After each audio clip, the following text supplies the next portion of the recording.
You ask Tiger to solve. This deals with linear equations with one unknown. The final result is n equals 4. Let's solve it step by step.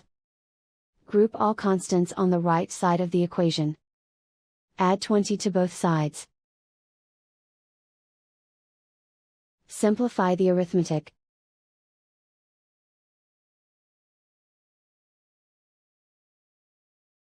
Isolate the n.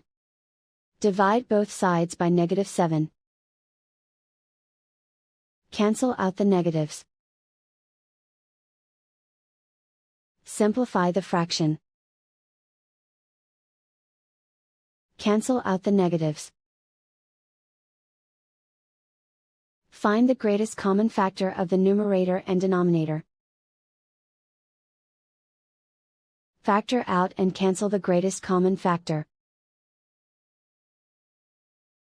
And so the final result is n equals 4.